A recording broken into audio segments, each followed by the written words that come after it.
Ya, bismillahirrahmanirrahim. Assalamualaikum warahmatullahi wabarakatuh. Selamat malam semuanya. Salam sejahtera untuk kita semua. Alhamdulillahirrahmanirrahim.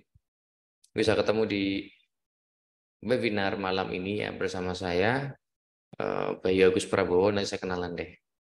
Ya, pasti banyak yang baru kenal di sesi ini ya. Jadi ini tadi judulnya adalah strategi 100 juta pertama menggunakan Facebook Ads. Nah, siapa sih ini yang ngomong gitu? Kok judulnya begitu berani seperti itu ya? Ya pertama ya biar lebih menarik gitu kan, ada angkanya segala macam dan alhamdulillah kalau 100 juta sih udah berkali-kali ya. Makanya kalau cuma sekali atau dua kali mungkin mungkin kebetulan, tapi alhamdulillah sudah mengalami berkali-kali ya udah tahu pola-polanya gitu. Nah, nanti yang saya share nanti pola-polanya. Ya, tentu nggak segampang membolehkan telapak tangan. Ya, kalau segampang itu sih semua bisa gitu ya. Semua tetap butuh proses, tetap butuh persisten, konsisten, nggak ada yang instan ya. Tapi ketika sudah dikuasain, sudah dipelajari, dikuasain segala macam, nanti jadi worth it sekali, jadi sangat ya layak untuk dipelajari gitu. Ya, langsung aja kita mulai. Saya perkenalan dulu karena saya yakin lebih banyak yang nggak kenal daripada yang kenal, atau malah nggak ada, saya nggak tahu. Oke.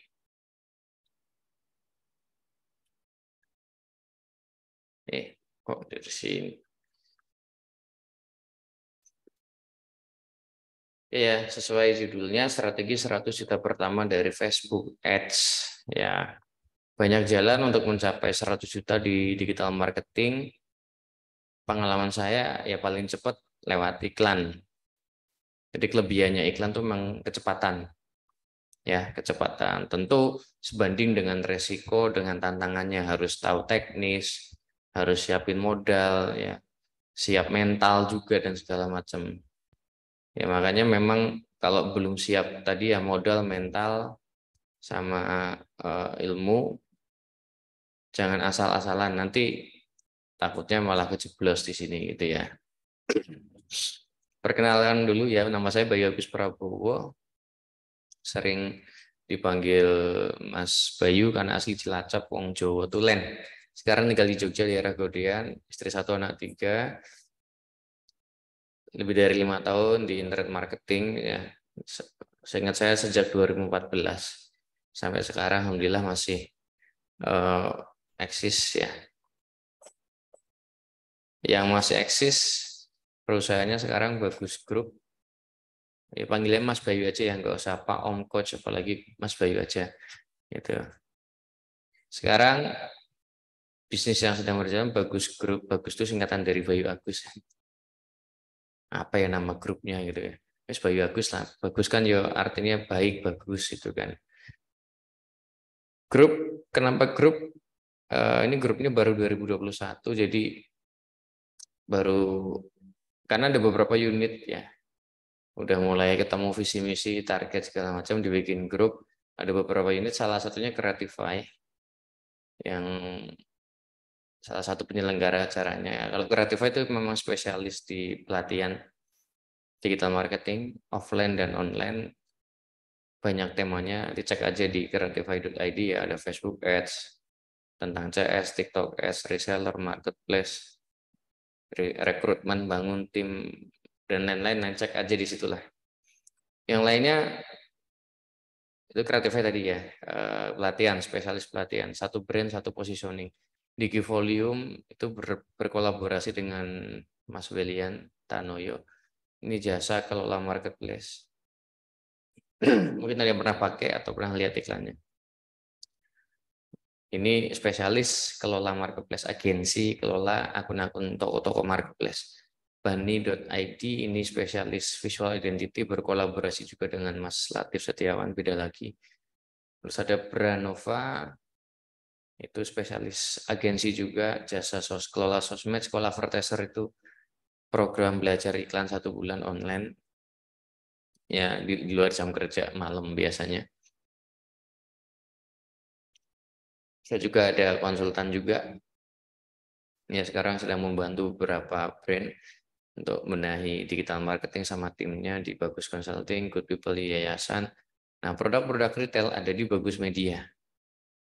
Nah, di situ ada beberapa brand lagi di dalamnya yang diinduki oleh Bagus Media. Agensi juga itu berkolaborasi. Jadi ada produk, ada brand, ada pabrik atau semacamnya berkolaborasi dengan kami, kayak gitu.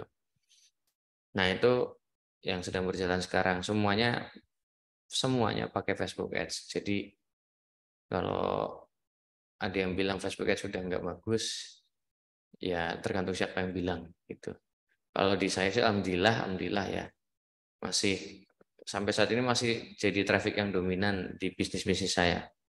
Itu setiap ini paling dominan di Facebook Ads. Ya tetap pakai TikTok ada, tetap pakai Google juga ada, Marketplace ada. Cuma karena saya duluan kenalnya Facebook Ads, jadi yang paling gede di situ trafficnya.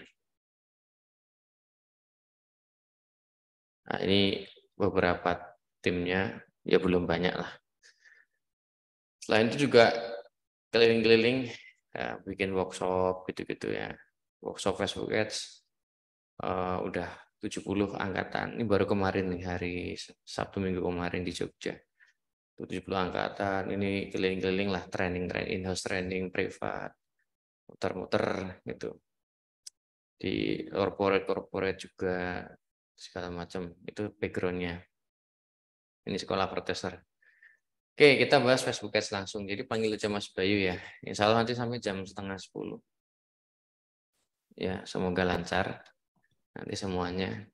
Kita bicara tentang Facebook Ads. Ya, sebelum disclaimer ya. Disclaimer bahwa ini saya tuh sharing, nggak mau bilang ini cara yang paling benar, paling jago, paling apa enggak. Ini saya sharing ya. Sharing pengalaman kami di di Bagus Group dan segala macam di klien-klien juga. Tadi ada konsultan itu sharing pola-polanya kayak gimana, nanti silahkan pokoknya ambil yang baiknya, yang nggak cocok, yang nggak suka ya jangan dipakai gitu aja ya. Oke, kita mulai dari mindset dulu bahwa Facebook Ads itu cuma tools, dia alat ya. Dia tuh tugasnya adalah menyebarkan informasi produk kita lebih cepat dan lebih luas. Dah itu aja. Dan lebih tertarget. Nah, dia cepat, luas, tertarget. Jadi kalau yang disebarin jelek, ya tetap susah. Paham ya? Jadi yang disebarin juga berpengaruh terhadap hasil iklan. Analoginya itu seperti pedagang keliling. Facebook Ads itu kayak pedagang keliling. Kalau pedagang mangkal kan diem orang datang beli gitu kan. Itu kalau di digital marketing itu kayak Google Ads misalnya SEO. Marketplace kan juga pedagang mangkal semua tuh. Orang nyari sepatu ini, sepatu atau baju A, baju B, baju wanita mau kena, baru banyak pilihannya. Google juga gitu. WC saya misalnya lagi mampet jadi jasa sedot WC, nah, nanti keluar pilihan. Tuh, itu mangkal. Nah, kalau Facebook itu keliling. Jadi menawarkan produk atau jasa kepada orang yang sedang tidak niat beli. Tuh. Ya, kebanyakan yang ditawarin itu sedang tidak niat beli saat lihat iklannya. Jadi butuh energi yang besar. Beda sama yang tadi mangkal. Orang lagi nyari, berarti sedang butuh atau sedang ingin kan gitu. Tentu konversinya lebih cepat daripada main pedagang keliling. Kayak Facebook Ads, IG Ads, dan sejenisnya.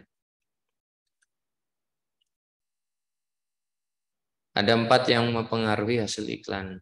Pengalaman saya ada 4 variabel yang mempengaruhi hasil iklan di Facebook. Pertama, kualitas produk atau jasa yang ditawarkan. Nah, ini krusial.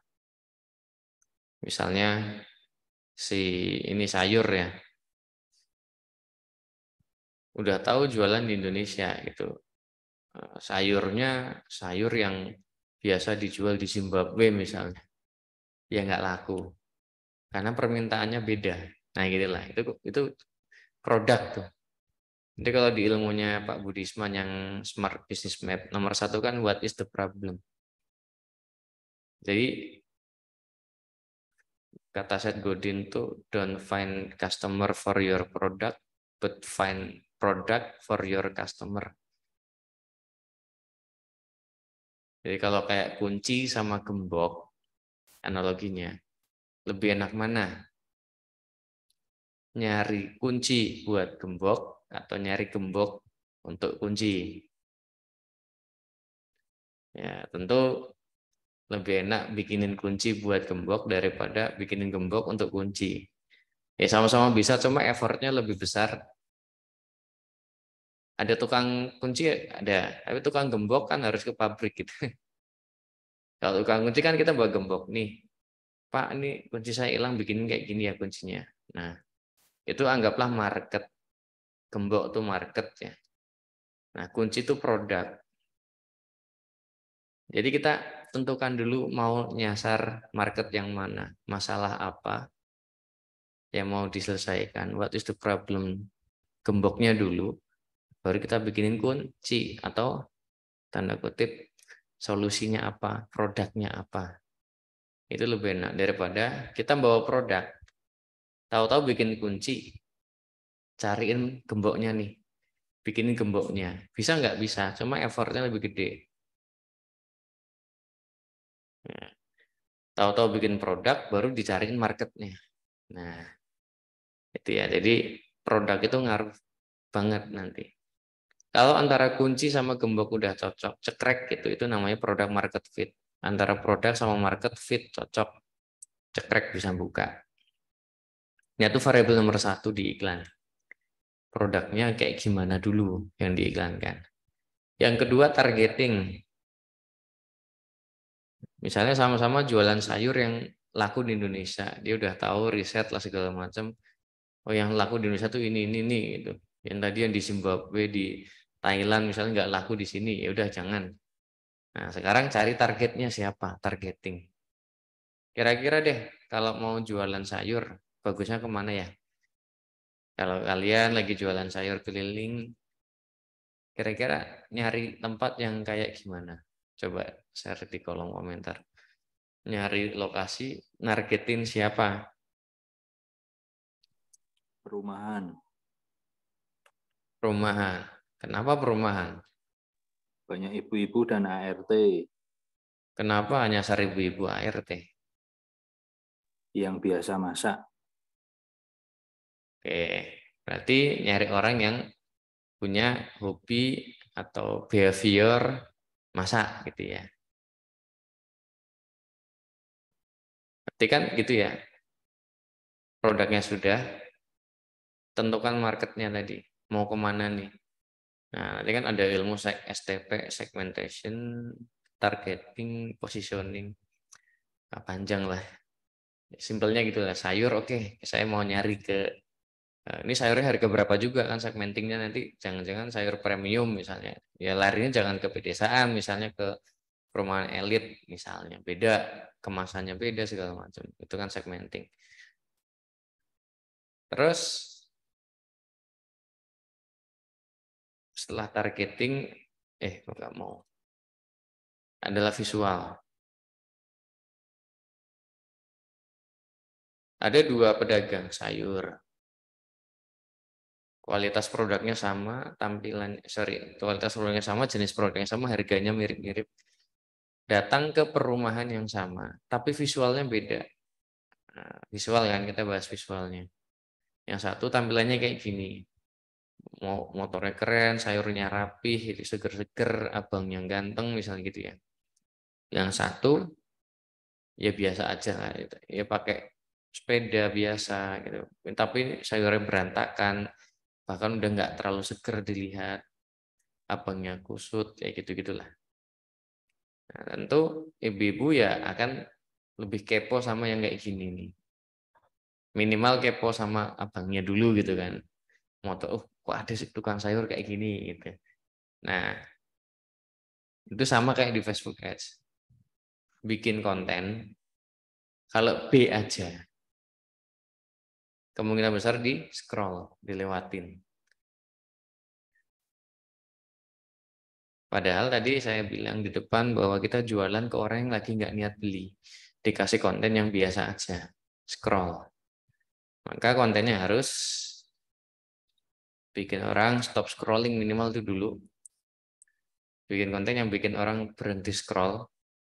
Kalau video ya nonton, akhirnya nonton lebih dari 3 detik gitu ya. Itu gimana? Dan lama-kelamaan penasaran pengen klik selanjutnya. Gitu. Itu konten visual. Bisa foto, bisa video. Dan juga didukung oleh copywriting. Misalnya ini tadi. 2 pedagang sayur tampilannya mirip-mirip kayak gini, keren-keren ya. Datang ke targeting yang sama, perumahan yang sama, tapi beda copywriting. Misalnya yang satu, Bu, ayo Bu, sini Bu beli sayur Bu, lengkap Bu, murah-murah ayo Bu, seger-seger lah sini. Itu copywriting dia waktu jualan lah. Ya. Yang satu copywritingnya, ayo Bu beli sini Bu, lengkap murah ini. Lagi ada promo loh Bu, beli satu gratis satu loh.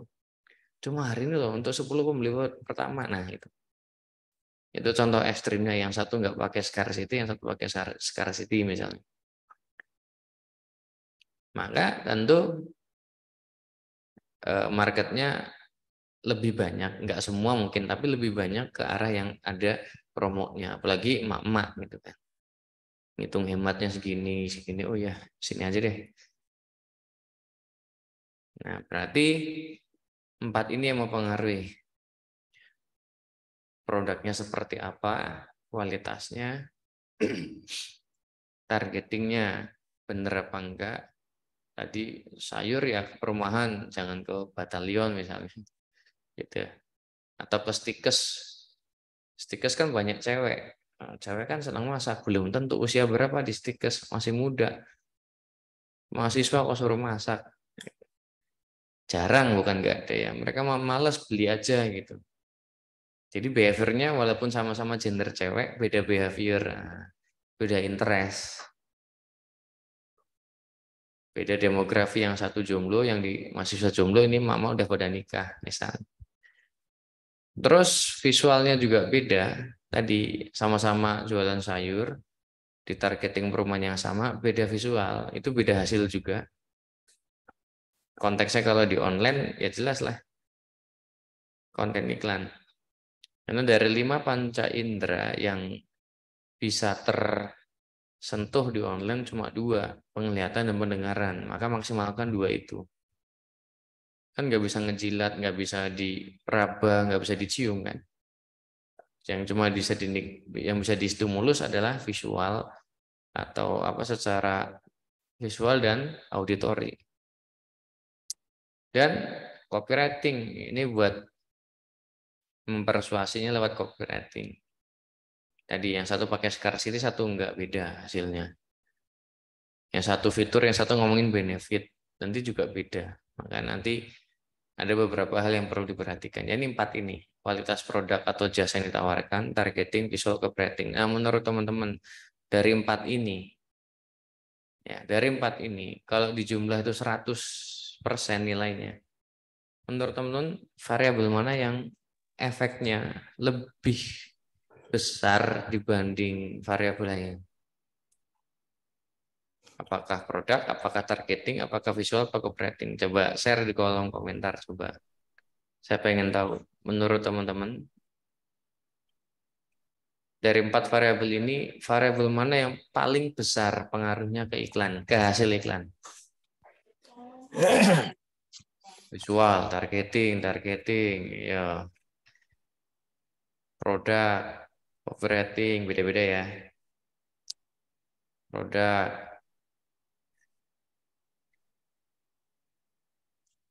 targeting, nah ini dari sekian ini beda-beda ya jawabannya, nggak seragam berarti. Nah, di sini aja udah pada beda tuh kan. Di sini aja udah pada beda. Itulah seninya nanti iklan. Gitu. Oke. Mau tahu jawaban saya hasil dari pengalaman 5 tahun lebih ngiklan?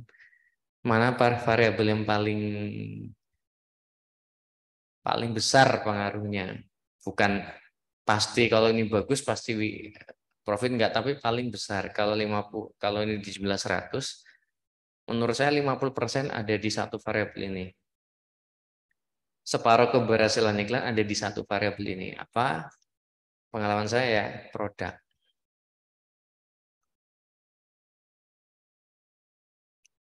Jadi ketika produk yang diiklankan sudah bagus atau tadi istilahnya produk market fit dari sononya sudah tervalidasi, udah bukan produk abal-abal lah gitu ya, maka iklan yang dilakukan jadi lebih effortless, jadi nggak ngoyo, jadi nggak perlu optimasi yang aneh-aneh berlebihan. Tervalidasi nanti saya jelasin ya. Itu. Tapi kalau yang diiklankan produknya belum jelas, belum tervalidasi, biasanya bisa nggak winning? Masih bisa, cuma ngoyo biasanya, lebih ngoyo. Itu setidaknya pengalaman saya sudah ngetes puluhan, mungkin saya bisa ngeklaim udah ratusan produk lah selama ini. Nah, saya cerita. Ini kan lagi ngomong strategi menuju 100 juta lewat Facebook Ads kan. Nah, saya ceritain yang nggak enak-enaknya. Biar kalian nggak ngulangin lagi gitu maksudnya. Ya, awal-awal dulu ya namanya belum punya ilmu ya kan by asumsi sendiri semua kan. Ngerasa udah bisa Facebook Ads. Jadi kalau ada yang nawarin kerjasama, hampir semua diterima. Misalnya saya kan rutin ya bikin workshop. Habis workshop ada yang nawarin, Mas aku punya produk baru, Mas aku punya brand baru gitu-gitu lah. Yuk kerjasama, ayo. Karena ngerasa udah bisa kok Facebook Ads itu kan. Gitu-gitu aja kok Facebook Ads gitulah dulu ya waktu itu. Nah ketika diiklankan, ya itu nggak profit gitu. Atau kalau mau profit tuh effortnya luar biasa.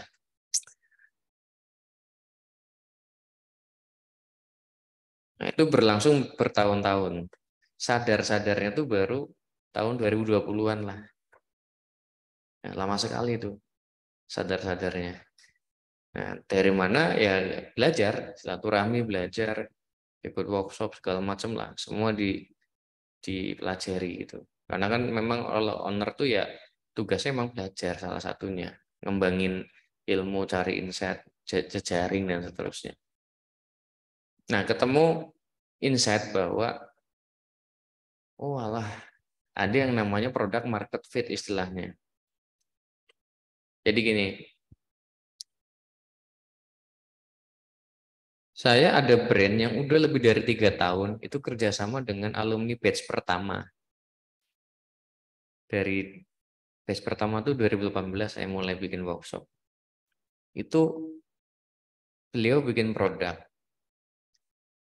tawarin ke saya. Itu produk baru, fresh, benar-benar belum dijual dimanapun.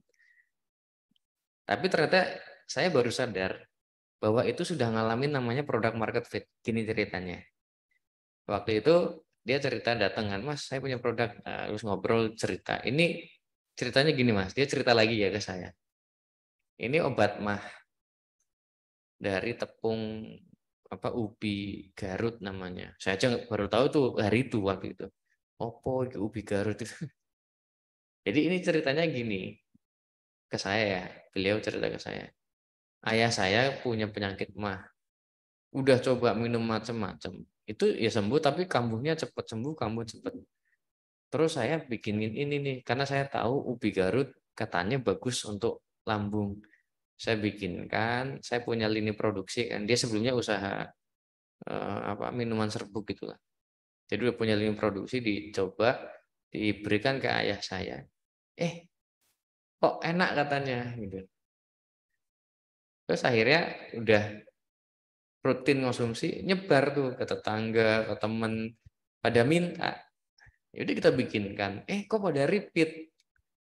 Makanya saya kepikiran, kenapa nggak saya bikin produknya? Terus saya bikinkan ini, namanya ini, packagingnya saya bikin. Nah ini Mas, ini mau tak tawarin kerjasama gimana? Ya dulu kan saya nggak mikirin aneh. Oke coba, yang penting marginnya masuk, mah itu banyak marketnya gitu aja mikirnya dulu simpelnya. Ya namanya belum punya pengalamannya yang banyak. Pokoknya margin masuk, ini mah itu bukan sesuatu yang asing di Indonesia, banyak marketnya. Oke coba. Hari pertama iklan testing itu langsung winning, langsung profit. Dan sampai sekarang masih ada brandnya. Lebih dari 3 tahun saya ingat saya udah. Nah itu baru saya sadar produk ini sudah ngalamin tadi namanya validasi. Tapi saya nggak tahu itu namanya validasi waktu itu. Nah validasinya gimana tadi loh? Udah dicoba sama ayahnya, bagus feedbacknya, minta lagi, terus nyebar. Word of mouth-nya jalan, temennya penasaran, nyoba, repeat. Nah, itu contoh ciri-cirinya produk market fit. Rekomendasi sama repeatnya jalan.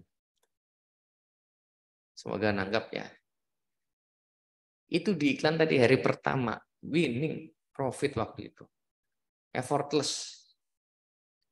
Yang penting bikin gini-gini, langsung winning.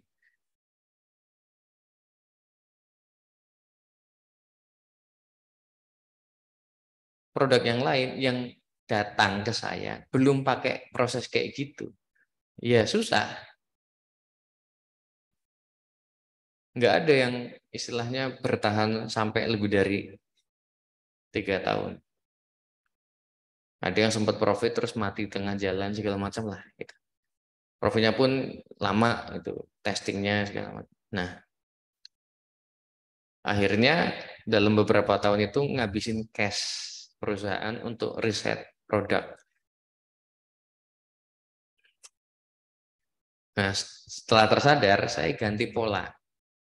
Saya cari produk yang market fit dulu, baru saya iklankan. Begitu ketemu polanya, bener, lebih cepat ketemu winning campaign segala macam. Bahkan kebanyakan sudah winning di minggu-minggu pertama tuh udah profit lah gitu. Nah itu tadi yang saya share sebelum ini. Kenapa saya kolaborasi sama banyak orang? Tuh.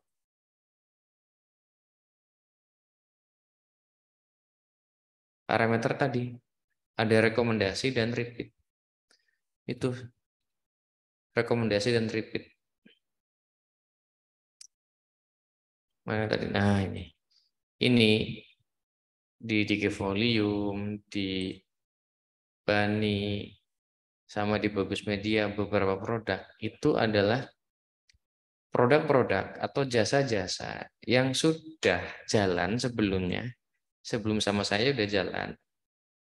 Cuma beliau-beliau belum bisa scaling lah, bahasa yang sekarang paling enak tuh ngomongnya, belum bisa scale karena ya belum bisa ngiklan, terus operasional gitu. Nah begitu kami kalau iya Mas kita salaman gitu ya, bikin brand baru, sebelumnya namanya bukan ini dan ini bukan. Ini bukan brand bentukan baru ya setelah salaman, ya bener-bener aja, hipotesanya bener, cepet itu ketemunya dan sustain sampai sekarang, alhamdulillah. Itu. Yang di produk ini juga begitu. Jadi tipsnya ya tadi ya, 100 juta pertama dari Facebook Ads adalah yakin dulu nggak sama produknya. Ini udah produk market fit belum ciri-cirinya tadi. Secara organik ada yang beli nggak? Artinya orang mau nggak? Minat nggak? Satu, setelah orang beli feedbacknya gimana? Feedbacknya tuh gimana dulu? Itu feedbacknya bagus apa enggak? Dan repeatnya ada enggak? Nah, itu kalau ketemu produk kayak gitu, itu separuh keberhasilan. Nah, menjawab pertanyaan Mas Fajar, apakah selalu tidak? Kan separuh. Separuh tau ya, 50%. Nah, kalau targetingnya ngawur, visualnya jelek, operatingnya elek, ya piye meh laku. Piye gimana mau sampai value-nya, gimana mau tepat sasaran.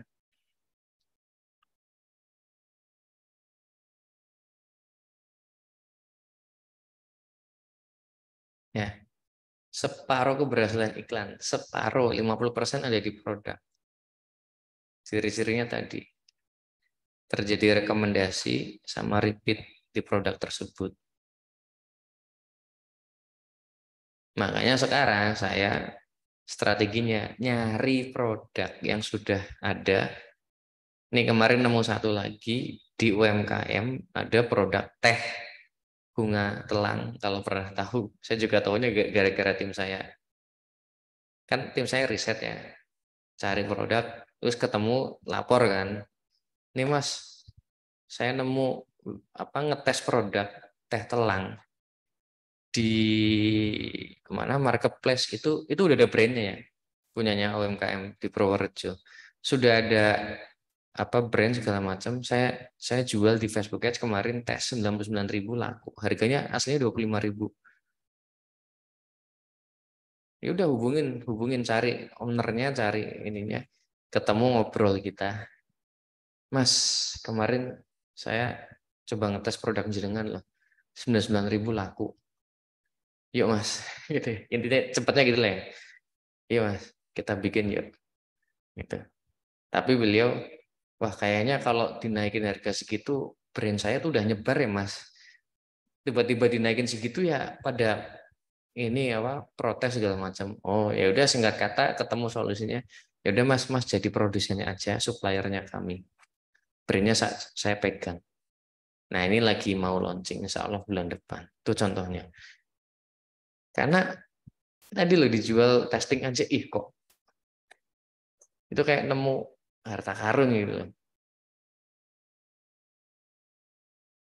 Nah, kita lagi develop produknya, packagingnya, tes lagi kayak gitu, dibongkar lagi segala macam.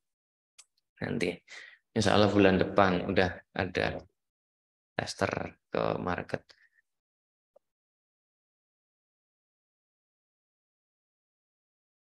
Ya, jadi strategi pertama di produk.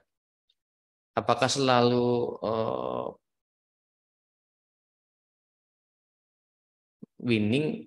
Ya kalau cara ngiklannya bener, insya Allah. Cuma nunggu waktu, insya Allah. Ya, tinggal ngetesnya kayak gimana nanti, eksekusi iklannya kayak gimana. Nah ini mau di-share lagi ya. Kan ada 3 step di iklan tuh. Pra-campaign, campaign, pasca campaign. Pra-campaign itu sebelum iklan ngapain aja, ngiklan campaign itu pas iklan ngapain aja, pasca campaign setelah iklan ngapain aja. Nah, riset produk itu bagian kegiatan di sebelum iklan. Kita harus benar-benar cari produk yang sesuai kriteria. Ini kriteria saya, kriteria dari saya begini. Pertama, harus aman sesuai aturan Facebook. Ya nggak boleh sembarangan lah. Misalnya jualan rokok gitu nggak bisa gitu kan. Senjata tajam nggak bisa. Obat kuat tuh sebenarnya abu-abu, ditolak tapi kadang masih diakalin lah gitu ya. Terus yang kedua, marginnya harus cukup besar, minimal 50.000 dan atau minimal separuh dari harga jual. Nah, saya kasih contoh. Waduh, sebentar. Sebentar. Saya kasih contoh yang dimaksud margin 50.000. Misalnya gini.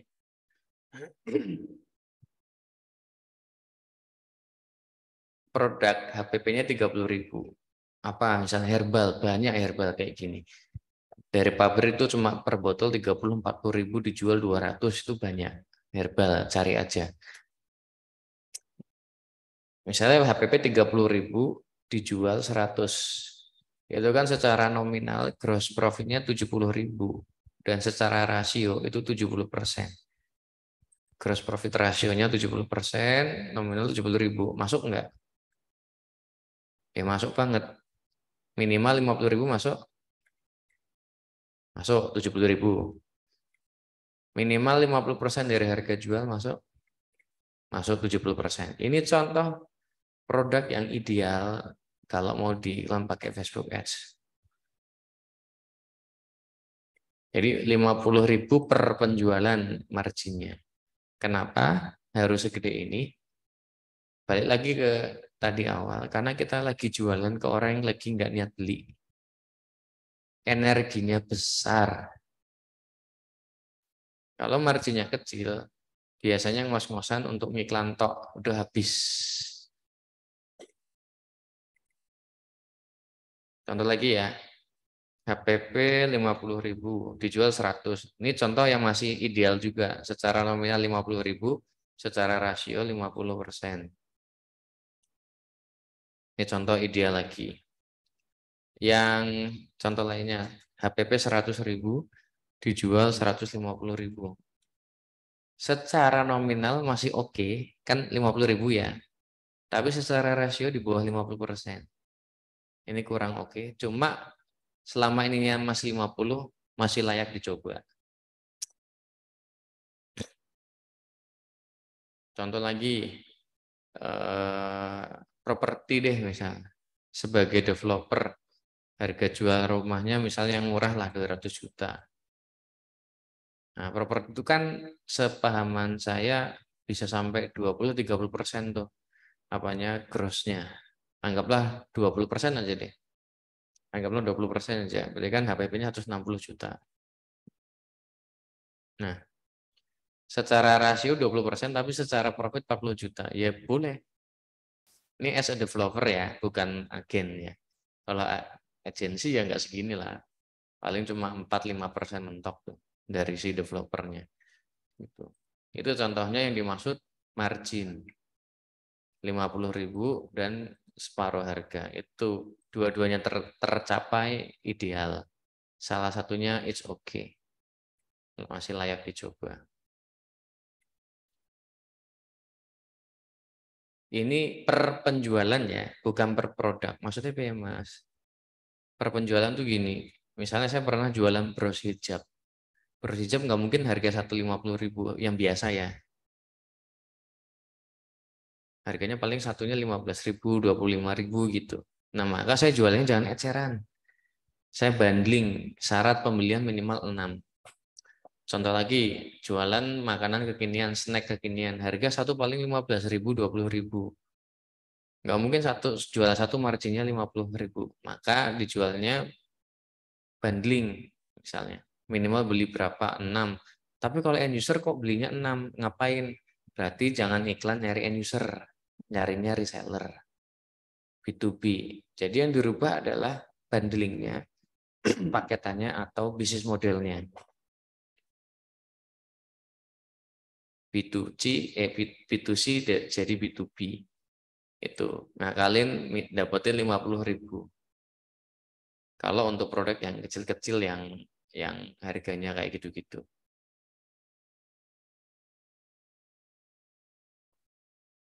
Ya, semoga nanggap. Terus punya USB atau UVB, yaitu punya diferensiasi, keunggulan, perbedaan atau semacam itulah. Jadi kalau ditanya, kenapa sih harus beli di sini? Kita bisa jawab, oh karena di sini bedanya ini Mas. Tapi kalau ditanya, kenapa harus beli di sini? Apa ya? Ya, ya, ya biar saya profit. Gitu. Berarti belum punya USB. Coba silahkan tanyain ke diri masing-masing. Yang udah iklan atau yang belum, nanti calon mau diiklan, apa uniknya, apa bedanya, apa kelebihannya produk yang kalian mau jual dibanding yang lain. Ada nggak? Mungkin harga lebih murah, banyak unik, servisnya beda, fiturnya ada yang unik, daerah lokasinya juga unik, eksklusif, proses, fungsi, dan masih banyak lain. Kita skip, intinya punya perbedaan apa enggak. Kalau B aja, sama aja, ya berat. Ingat loh, balikin lagi. Kita jualan ke orang yang lagi tidak niat beli. Orang main Facebook atau Instagram kebanyakan niatnya apa? Have fun, scroll-scroll, stalking-stalking gitu. Jarang yang niatnya beli. Bukan nggak ada ya, jarang. Kalau mau masang produk yang niatnya beli di marketplace. Ya, orang masuk marketplace itu niatnya cari barang. Terus cari produk yang punya potensi repeat tinggi. Kenapa? Karena biaya akuisisinya di Facebook Ads biasanya tinggi. Maka biar kita nggak selalu ngeluarin biaya akuisisi tinggi, perlu cari produk yang repeatable. Karena yang kita kejar LTV namanya, lifetime value-nya. Misalnya ada orang beli di bulan Januari. Tadi harga 100.000. Di bulan Januari biayanya iklannya let's say 30.000 lah misal. Biaya iklannya 30.000 itu biaya akuisisi namanya. Kan biaya akuisisi adalah biaya untuk mendatangkan satu customer baru. Nih di produk ini dia biaya akuisisi 130.000. Sorry 30.000. Nih contohnya lah.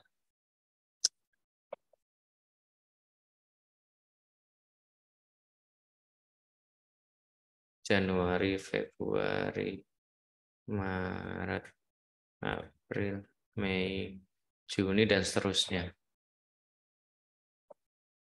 Si Ani, Ana, Anu, gitu ya. Si Ani beli Januari 100.000. Biayanya berapa tadi? 30.000. CAC namanya, Customer Acquisition Cost-nya 30.000.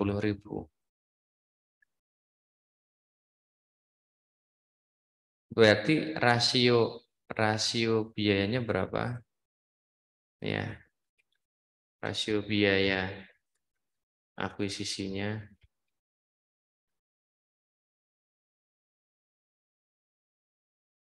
kan 30.000 berbanding 100.000. Nah, 30%. Ya, masih untung ya, mau grossnya kan 50%. Meskipun nanti masih ada biaya market, SDM, operasional dan seterusnya. Nah, Ani suka sama produk kita, beli lagi bulan Februari. Ada biaya iklan nggak di sini? Ada nggak? Nggak ada. Makanya cari produk yang bisa di-repeat semakin sering, 1 bulan sekali misalnya, makin bagus. Karena kita nggak fokus cuma di akuisisi, tapi di lifetime value. LTV-nya berapa? Ini LTV itu jumlah totalnya. Lifetime value misalnya ini LTV-nya sudah berapa nih?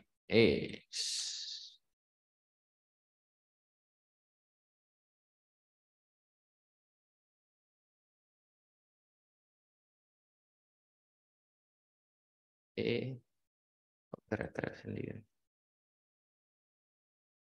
Dia udah 200.000 ya LTV-nya. LTV-nya udah 200.000. Nah, kalau dia beli Maret, beli lagi. April beli lagi. Setiap bulan beli selama 6 bulan. Udah dapat berapa LTV-nya? 500.000. Biaya akuisisi 30.000, ya kan? Jadi ini berbanding ini. Jadi 6% tuh. Jadi kecil biaya awal yang 30.000 30% karena dia beli. Jadi 6% doang. Untuk si Ani ini ya. Nah, ini mindsetnya kalau membangun brand. Kalau hit and run, nggak usah mikir kayak gini. Biasanya namanya aja hit and run. Cuan terjual buang. Cuan terjual buang. Buang produknya maksudnya kalau udah turun segala macam. Boro-boro repeat ya. Nggak dikomplain aja alhamdulillah gitu.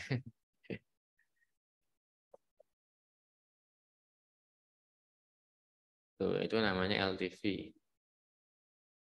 Bayangkan Ani 5 tahun jadi pelanggan kita, berapa LTV-nya? Belum dia rekomendasi tuh, mulut ke mulut. Misalnya si Ane, tetangganya Ani, Februari diceritain, ini bagus, ini beli dia, 100.000. Ada biaya iklan nggak? Zero, men. Nggak ada biaya iklan. Itulah kenapa produk itu separuh keberhasilan. Karena kalau produknya bagus, dia jualan dengan sendirinya. Mau begitu ya silakan. Temukan produk market fit-nya dulu. Baru dimainkan, di iklan gitu ya. Itu lebih enak. Pengalaman saya begitu. Yang terakhir yang kelima, pasarnya luas. Kenapa? Karena Facebook Ads potensinya bisa seluruh dunia selama masih ada Facebook. Kecuali di Korea Utara, Cina nggak bisa di situ ya. Nggak ada Facebook di situ, soalnya dilarang. Pada dibuka nggak tahu. Nah, itu kriteria secara ininya. Terus tadi validasiin dulu kalau membangun brand. Survei dulu. Feedbacknya gimana, kalau negatif diperbaiki. Kalau positif dijual secara non-ads dulu. Nanti minta feedbacknya lagi. Kalau positif baru, wah ini udah. Tadi ya, ada nggak repeat? Ada nggak rekomendasi? Dua itu. Coba produk yang kalian sedang jual, ada nggak repeat dan rekomendasi? Kalau ada, terus marginnya cukup, nah siap mainkan pakai Facebook Ads. Oke.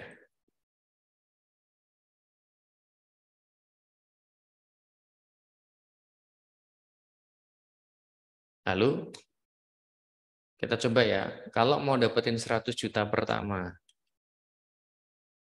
nih ya, target omset 1 juta pertama.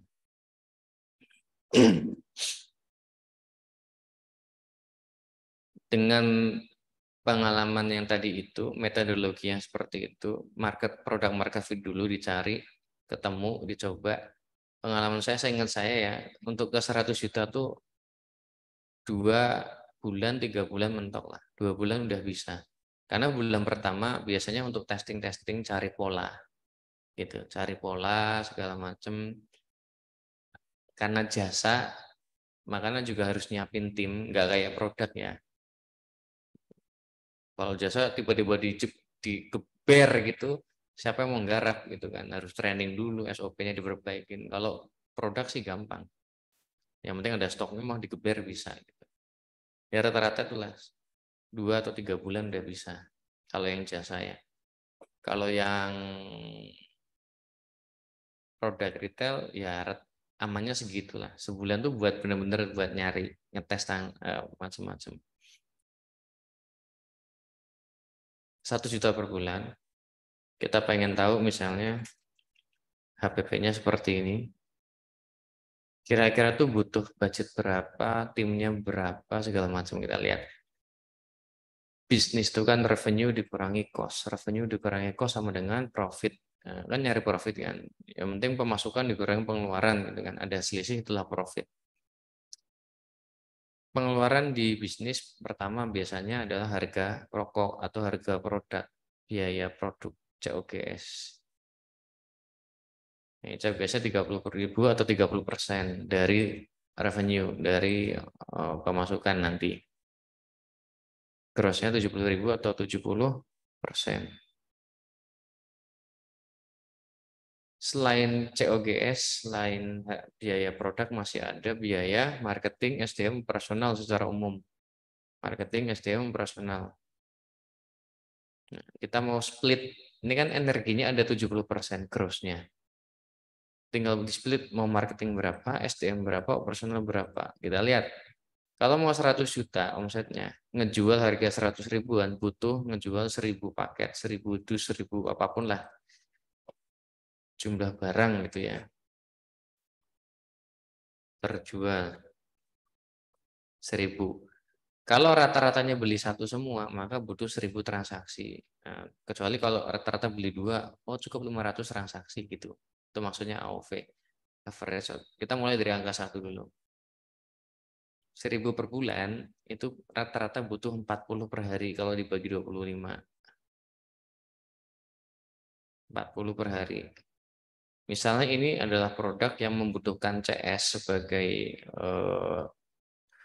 tempat closingnya, proses closing sama CS, customer service, ditarget dulu berapa closing rate-nya. Start aja dari 30% coba.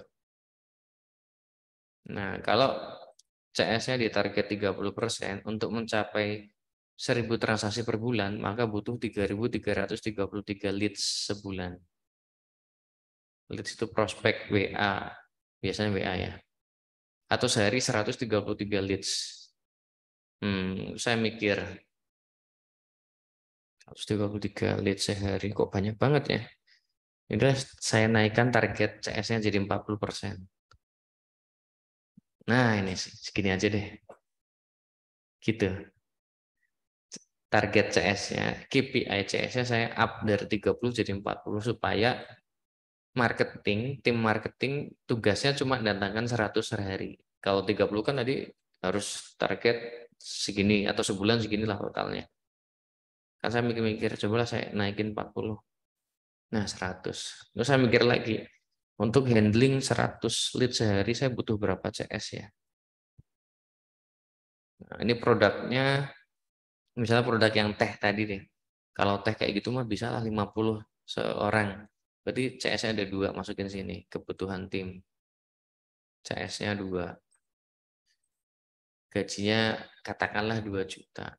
Gitu ya, satu orang gaji pokoknya, gaji basicnya. Oke. Terus ketemu kan biaya SDM-nya berapa. Kalau mau dapetin 100 juta, mau mengoperasikan bisnis segede 100 juta, saya minimal butuh 2 CS. Terus saya balik lagi ke sini. Selain CS saya butuh apa lagi ya? Karena sehari ngirim 100. Sehari 100. Sehari berapa tadi? 40. Butuh packing nggak ya? Kayaknya nggak deh. Biar CS-nya aja yang packing sendiri. Misalnya gitu ya, ini contoh. Advertiser saya sendiri. Desainer nggak usah. Pakai Canva aja saya. Packing biar CS-nya, HRD buat apa? Finance saya sendiri nanti. Mutasi-mutasi saya yang cek. Videographer nggak usah nih, nggak, udah pokoknya 2 aja.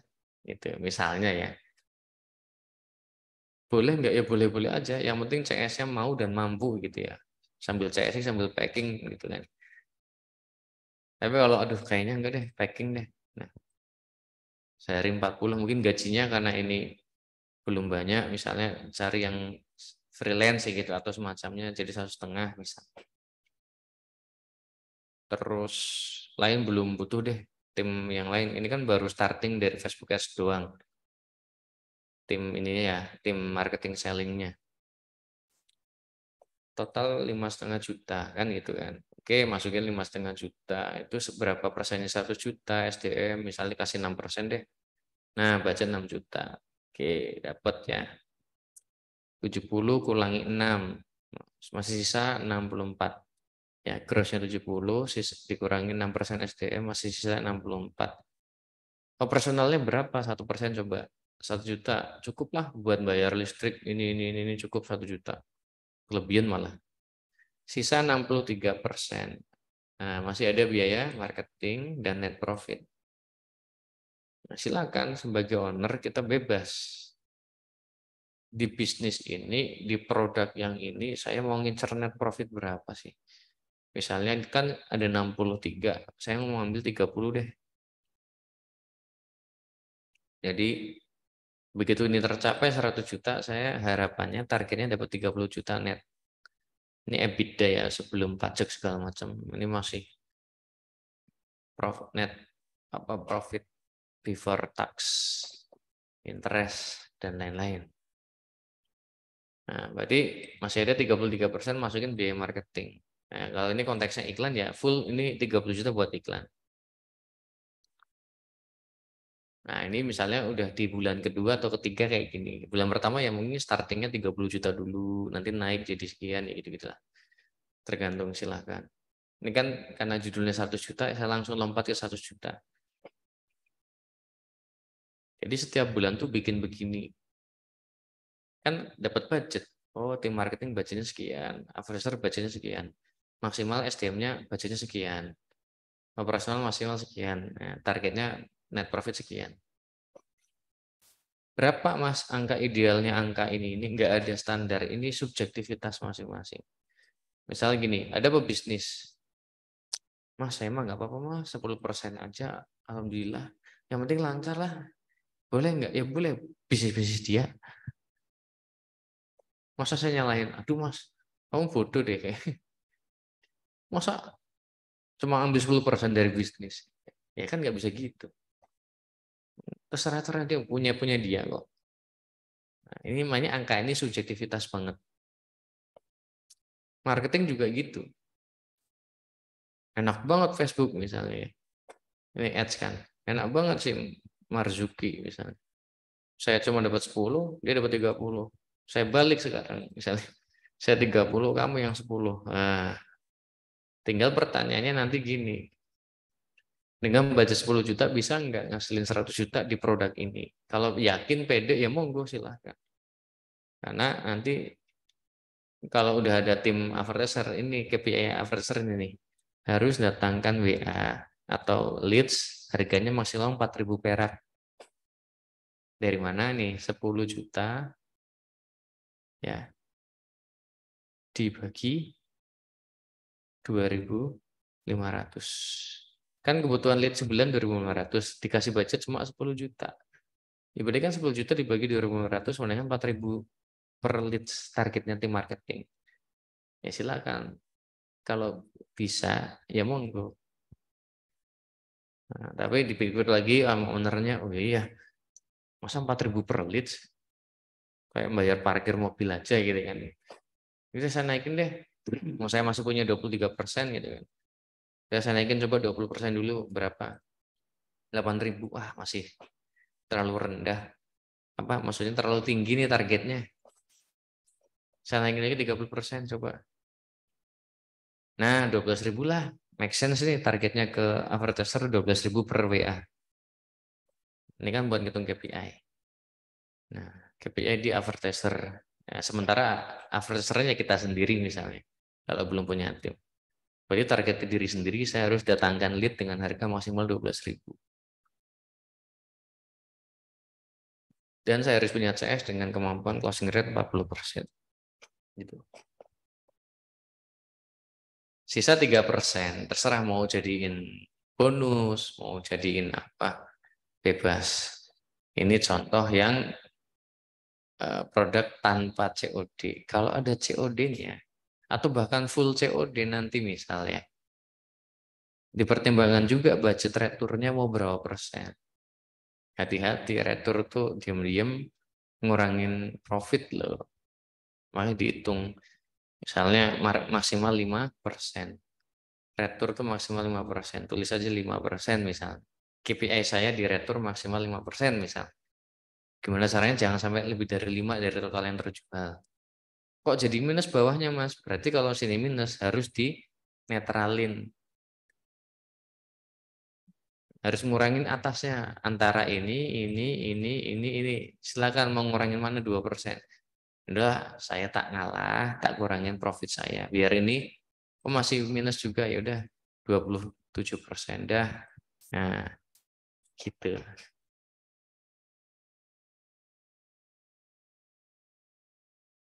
Itu kalau ada retur. Kalau nggak ada ya gini. 3% mau buat apa terserah. Mau buat budget nih dikasih nama bonus, misalnya bonus tim dikasih 3%. Kalau tercapai 1 juta kita makan-makan atau apalah nanti. 3 juta pokoknya budgetnya. Bonus tim ya maksudnya. Loh,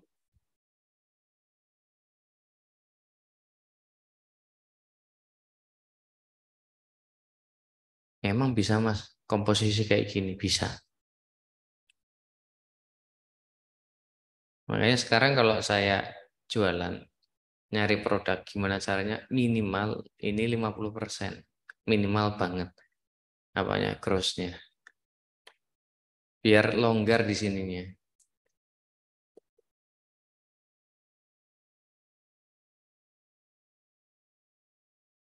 Makanya jasa, apalagi jasa itu kan nggak ada HPP ya. Jasa yang ada di tempat saya nggak ada HPP, tapi emang gede di SDM. Itu ya gede juga, net profitnya malah 40% targetnya. Nah, silakan gunakan insting, jejaring, temukan produk atau bisnis model yang bisa mendapatkan net profit sesuai harapannya masing-masing. Kalau saya mikirnya capeknya sama, waktunya sama, saya cari yang potensinya lebih gede. Soalnya waktunya kan terbatas, tenaga terbatas, sama-sama 24 jam. Gimana caranya 1 jam kerja di sini sama di sana lebih gede di sini, gitulah. Kalau saya mikirnya gitu. Ini akan mencari produk-produk atau bisnis model yang tipikalnya kayak gitu.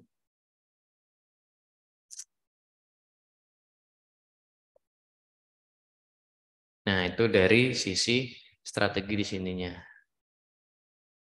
Terus jam berapa nih? Oh, jam 9 ya. Oke, sebentar lagi tanya jawab deh. Setelah itu persiapannya apalagi bikin buyer persona dulu. Ya kayak target market saya segmennya apa, usia berapa, ini berapa, ini berapa, ini berapa, itu ada di sheet buyer persona. Nanti kan ini dijawab, dijawab, dijawab gitu. Sehingga targetingnya nggak asal-asalan dari depan. Karena kan targeting salah satu variabel juga. Makanya buyer persona disusun dan nanti dievaluasi berkala. Kalau salah ya dibenerin. Kok salah market nih? Benerin ya gitu. Sambil jalan nggak masalah. Terus materi iklan. Nggak kalah penting juga siapin materi iklan berupa ads copy, ads visual, sama landing page. 3 ini. Ads copy itu apa?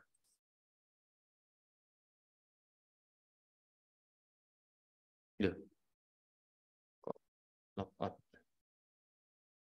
Tenang, masih banyak. Cloningan. Contoh,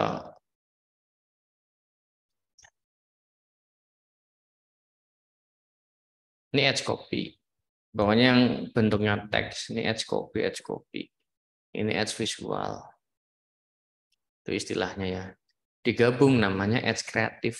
Jadi ads kreatif tuh sepaket ini. Tulisan dan visual. Disiapin. Ads copy-nya siapin, visual siapin. Web copy landing page. Begitu diklik kan masuk ke landing page. Maka harus siap modal juga buat beli domain, hosting, atau pokoknya punya landing page. Kenapa harus pakai landing page? Karena nanti di Facebook Ads itu menggunakan strategi ke 100 juta pertama ya. Kebanyakan advertiser adalah menggunakan objektif sales atau konversi yang notabene menggunakan pixel. Pixel itu adanya di website gitu urut-urutannya. Kenapa harus punya website? Karena Facebook butuh ngelihat data pixel kita sebagai patokan untuk optimasi iklan. Maka kalau mau ke 1 juta pertamanya, optimalisasinya di iklan konversi atau sales. Kebanyakan ya, nggak semua produk. Saya juga ada produk yang bagusnya malah lewat Instagram boost post aja. Lewat depan tuh, lewat aplikasi juga ada. Tapi yang saya bicarakan secara umum. Secara umum. Dan nanti macam-macam jenisnya gitu ya. Yang nggak habis-habis di Facebook Ads adalah konten, teman-teman. Ya, dari 4 variabel ini yang nggak ada habisnya tuh di konten, yaitu visual dan copywriting. Ini bisa seminggu sekali ganti, seminggu sekali tes, targeting kan gitu-gitu aja isinya. Nggak usah terlalu jelimet di sini, saran saya. Tapi rodok mikir di sini nih, konten. bikin konten yang rada serius, lebih effort, lebih energinya lebih gede itu di konten. Karena target itu cuma gitu-gitu aja. Kalau saya analogikan tuh gini. Misalnya kita lagi nyari besi atau barang-barang logam lah, di mana di pantai, di pasir, pinggir pantai kan di pasir tuh, kan nggak kelihatan tuh. Maka alatnya apa? Magnet kan. Jadi saya pakai magnet gede sambil jalan, nanti ada logam nempel cetuk, logam nempel cetuk gitu. Dari sehamparan itu nanti dapat apa? Dapat paku, dapat uang logam misalnya gitu lah ya. Nah, itu analogi magnet itu kayak konten. Pasir itu, tadi hamparan pasir itu audiens.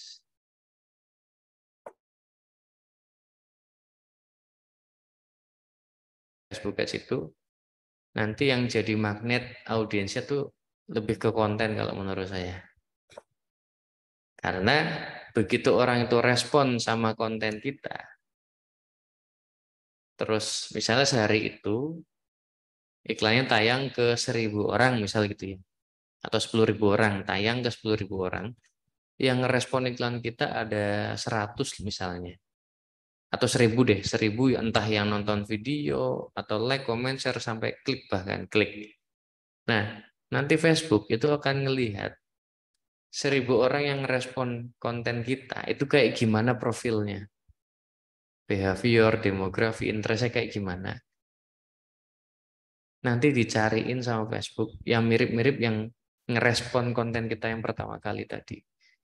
Hari kedua lempar lagi. Nanti begitu. Hari kedua dapat yang respon. Nanti dilihat lagi. Kan makin banyak tuh yang respon datanya. Nah, itulah makanya perlu proses ngumpulin data namanya. Kadang-kadang memang nggak sehari langsung profit segala macam. Nah, magnetnya ada di konten. Jadi kasarannya, saya nggak nyeting apa-apa di targeting. Selama kontennya magnetnya kuat, nanti yang datang tuh yang target-targetnya yang tepat. Pengalaman saya begitu. Contohnya begini.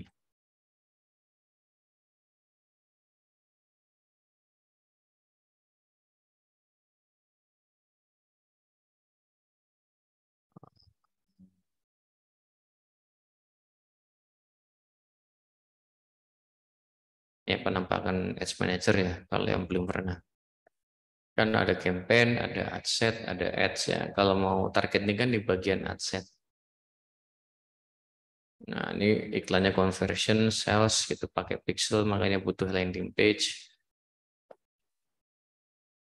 Nah, di bagian audience, misalnya pun saya cuma nyeting Indonesia, 365, gendernya all. Misalnya yang jualan teh tadi ya.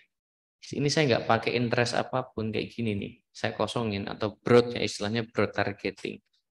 Kalau kontennya kuat, kayak tadi magnetnya kuat, nanti yang datang ke konten itu adalah yang sesuai marketnya kita. Nah, Facebook nanti tinggal melihat dari hasil iklan kita sebelumnya yang respon tuh kayak orang-orang kayak gimana. Jadi nanti dibantu AI-nya Facebook. Maka tadi saya bilang,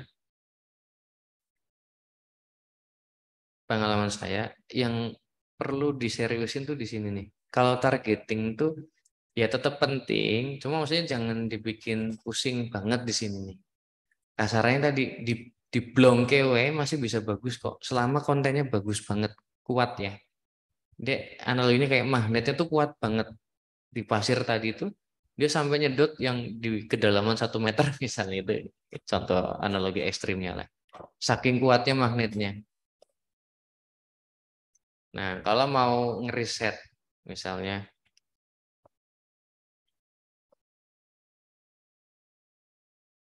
strategi selanjutnya riset kontennya ya, yang paling gampang tuh di sini di ad library namanya. Misalnya apa? Saya kan tadi mau jualan teh ya. Coba aja cari teh di sini. Ada nggak jualan teh? Iklan. Ini kan ad library itu perpustakaan iklan. Jadi iklan-iklan sedang aktif di sekarang. Ini ada. Oh, ini teknik ke nama orang.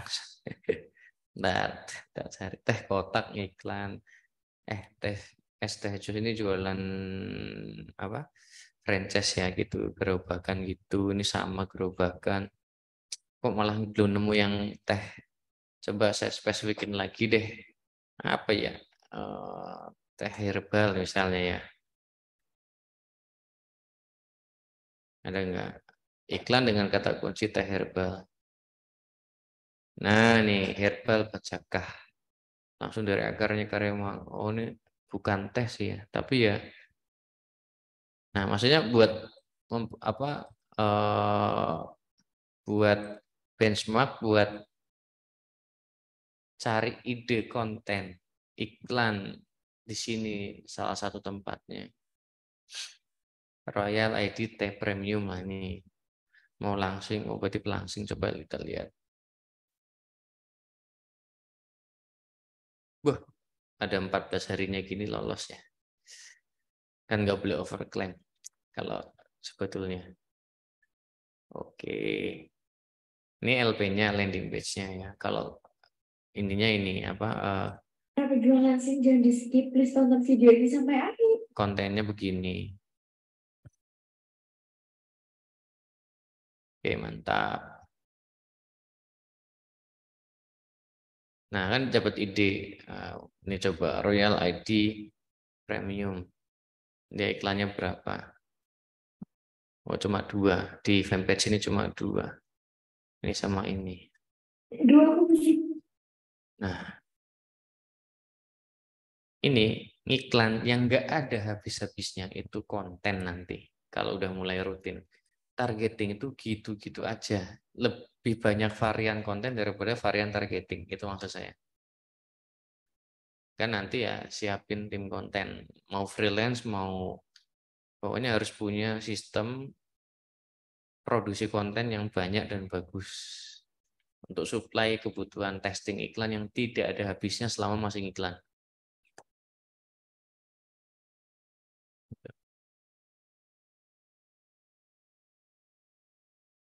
Terus strategi selanjutnya siapin alat tempur akun Facebook Business Manager.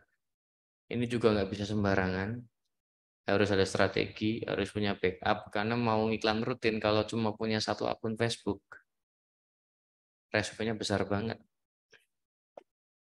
Karena satu saat bisa kena restrict, banned dan sebagainya. Bayangin timnya udah banyak misalnya, atau nggak usah banyak lah, baru 3 atau 5 CS misalnya.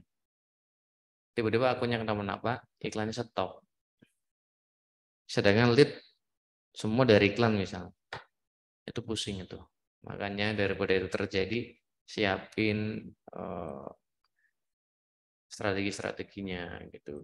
Bikin BM cadangan, BM ini segala macam. Nggak bisa saya jelasin detail. Intinya disiapin itunya.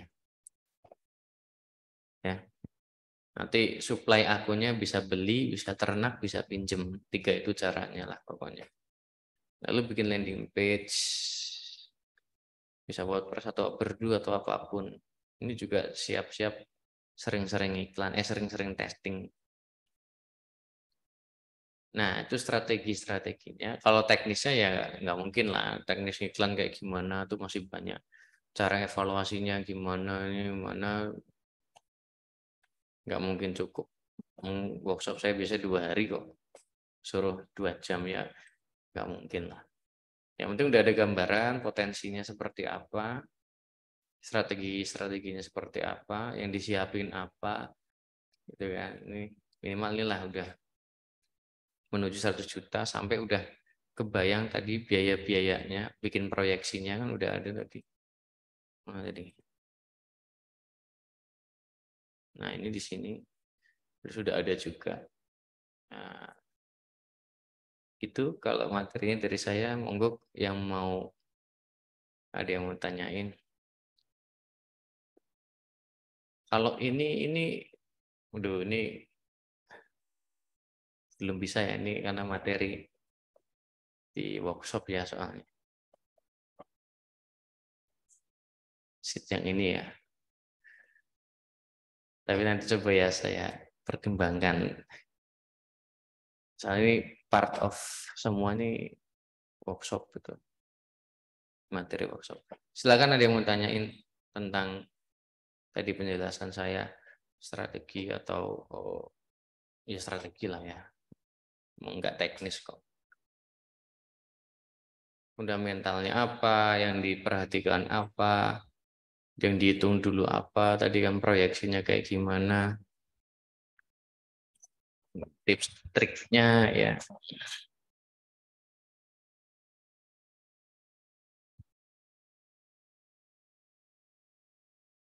Kalau dapat ya jelas dapat toh itu materinya.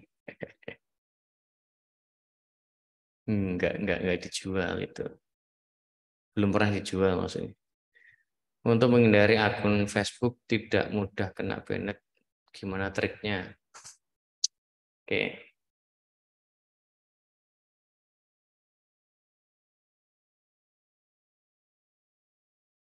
Ya,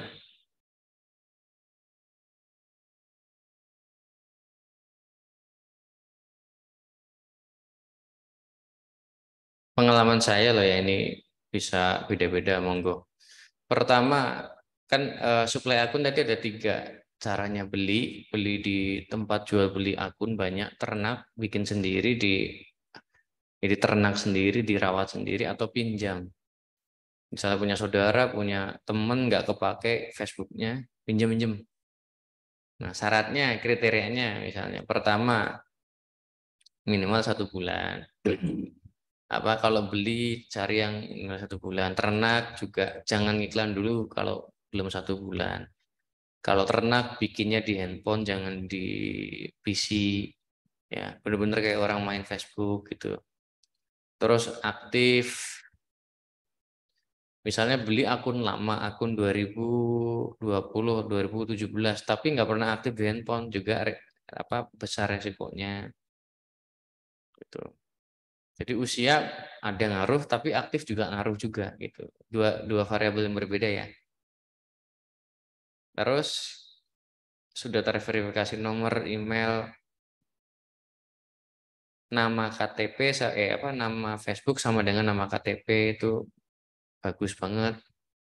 Karena gini pengalaman saya, nanti suatu saat pasti akan ngalamin restrik ya, restrik. Nah, kuncinya restrik kan tinggal banding ya. Nah, kuncinya banding itu adalah kesesuaian antara KTP sama nama Facebook. Udah itu aja. Selama namanya sesuai, terus interaksinya bagus, historinya ya, nggak pernah aneh-aneh, nggak pernah melanggar apa-apa sebelumnya, insya Allah balik restriknya. Nah ini nih ini kan saya akun beli nih, akunnya akun beli, ya belum saya pakai. Ini speknya ada beda spek-speknya. Udah akun cukup lama, di atas sebulan tentunya, terus sudah ada BM-nya. Waktu saya beli udah pakai BM, udah ada akun iklan. Itu saya beli 600.000 ini. Jadi semakin lengkap ininya, speknya nanti makin mahal. Gitu. Kalau akun cuma polosan ya, misalnya akun ini jual akun Facebook kosongan, nggak ada temen, nggak ya itu murah, paling cuma puluhan ribu. Tapi resikonya pasti gede untuk dijadiin business manager atau akun iklan gitu. Nah, itu makanya tadi tips-tipsnya ini ya, selama kata kuncinya tadi sih tidak pernah melanggar, sama KTP dan nama KTP itu ID, maksudnya ID dan nama Facebooknya sama. Yang paling kuat yang pinjam biasanya. Karena pinjam kan emang akun asli, ya yang punya orang kita pinjam. Kok bisa Mas? Ya bisa-bisa aja. Ya kalau mau, bahkan saya sampai detik ini masih ada yang akadnya sewa sama punya tim. Tim punya akun Facebook lama, kita cek belum pernah iklan, sering aktif di handphone, kita pinjam. Disewa sebulan 100.000 gitu. Ya karena butuh. Tapi kuat itu, ampuh lah ya. Iklan herbal segala macam itu lebih ampuh. Karena udah lama akunnya, udah berapa tahun gitu dan sering aktif di handphone, tapi nggak pernah iklan kan. Nah, itu pinjam. Secara supply paling enak ya beli. Semakin ke bawah makin sedikit supply-nya tapi makin kuat. Semakin ke bawah kekuatannya makin kuat. Ketahanannya gitu. Pengalaman saya begitu. Itu ya. Semoga terjawab. Kalau pemula gimana? Apanya nih? Kalau di workshop itu memang workshop untuk pemula. Bukan buat yang sudah sering atau yang sudah bisa ya nggak usah ikut workshop. Dari nol, benar-benar 2 hari itu, hari pertama kita targetin hari pertama tuh udah running iklan. Kalau yang offline-nya, kalau yang sekolah advertiser itu kan sebulan tuh programnya online. Itu ngiklan mungkin di minggu ketiga akhir atau tengah gitu. Karena kan teorinya dikasih dulu, bukan teori, step-stepnya. Tadi di pra-campaign bikin LP dulu gimana, bikin akun gimana gitu-gitu. Kalau yang offline kan cuma 2 hari. Di hari pertama kita kejar iklan semua. Metode testing mencari validasi dari workshop mentoring online bisa buat pemilih satu produk atau brand hanya contoh multi produk. Maksudnya gimana? Metode testing mencari validasi dari workshop mentoring online-nya bisa buat pemilik satu produk atau hanya untuk multi produk. Ya, metode validasi. Ini buat semua produk sih. Kan menvalidasi produk. Tadi kan validasi produk. Mau satu mau banyak ya itu tinggal dikaliin aja. Misal mau validasi 3 produk ya berarti kan 3 yang dicek 3 produk, coba cek tadi apa repeatnya, rekomendasinya dan seterusnya, feedbacknya. Kalau cuma satu ya satu. Mau bikin produk lagi misal ya tinggal dipakai lagi metodenya. Gitu. Nanti semakin sering praktek latihan nanti makin instingnya makin jalan ya. Makin cepat dan seterusnya.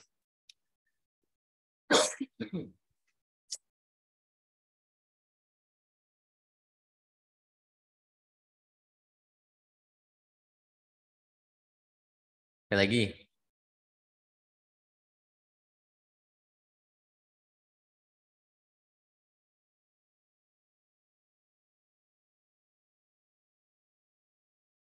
Untuk tes iklan produk, budget berapa lama testing? Tergantung target omsetnya. Misalnya bulan pertama 30 juta targetnya. Ini brand atau hit and run? Kalau brand itu testingnya ya selama masih mempertahankan brand tersebut. Kalau mau iklan.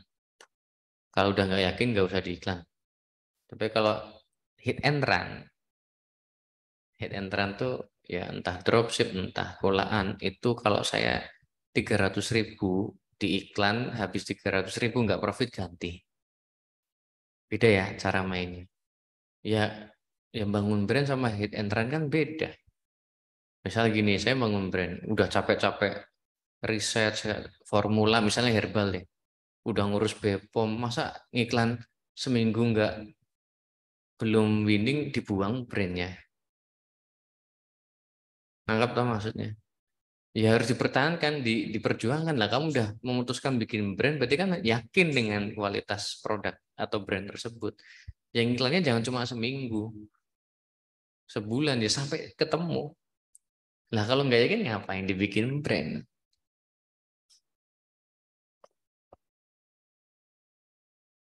Kalau hit and run tadi 300.000. Sehari boleh, 2 hari boleh, 3 hari boleh. Pokoknya patokannya 300.000. Yang sekarang tak lakuin. Jadi saya juga masih jalan non brand masih jalan, brand jalan. Cuma paling 10% lah yang non brand. Itu cuma buat cepet gitu. Kan kelebihannya hit and run cepet. ganti produknya cepat gitu kan. Nggak perlu riset mendalam di produk, terlalu mendalam. Kayak bikin brand kayak tadi itu beda sekarang. Cara main saya kalau bangun brand harus ada validasi, nggak sembarangan kayak dulu sembarangan. Tanda kutip sembarangan tuh ada brand, mas, ayo salaman yuk, iklan gitu. 300.000 sehari langsung boleh, 2 hari 3 hari maksimal lah. Berarti 100-an ribu sehari. Untuk ganti konten iklan biasanya patokan CTR berapa persen? Secara umum ya minimal 1%. Artinya kalau di bawah 1 ya diganti. Tentu kalau udah bagus pun kalau saya tetap testing terus, mas, tetap cari konten yang menghasilkan CTR lebih tinggi lagi. Jadi nggak puas gitu loh, mas, bukan nggak puas. Meskipun udah achieve misalnya 2%, ya tetap saya testing terus. Itu nggak akan habis-habis testingnya. Dan nggak akan ada, apalagi zaman sekarang ya, iklan sekarang itu makin cepet iklannya tuh, satu rated iklannya, bukan satu rated sih, istilahnya apa ya, turun lah. Kok dulu kan bisa 3 bulan, berapa bulan tuh didiemin aja bagus, stabil CPR-nya, sekarang makin cepet. Maka kalau kita nggak siap-siap, siapin konten ya dan lain-lain ya, nanti kelabaan. Minimal seminggu sekali ada konten baru yang dites, minimal. Mau lagi bagus maupun jelek, pokoknya seminggu sekali tes baru terus, konten baru terus, minimal 1 yang dites baru ya. Ada rencana workshop offline Jakarta terdekat belum? Saya waktunya lagi agak susah kalau keluar kota sekarang.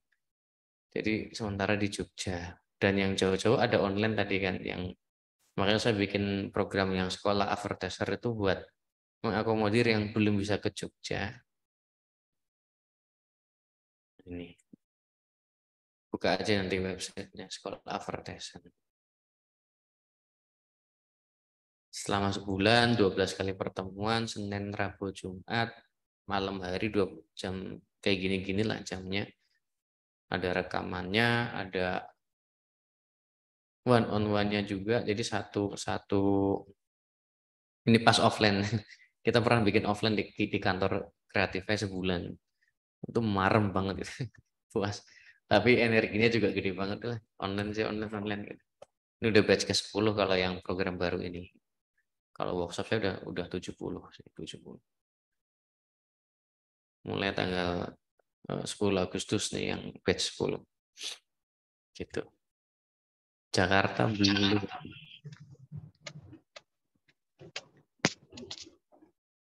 Ya, nantilah coba. Lagi susah jadwalnya.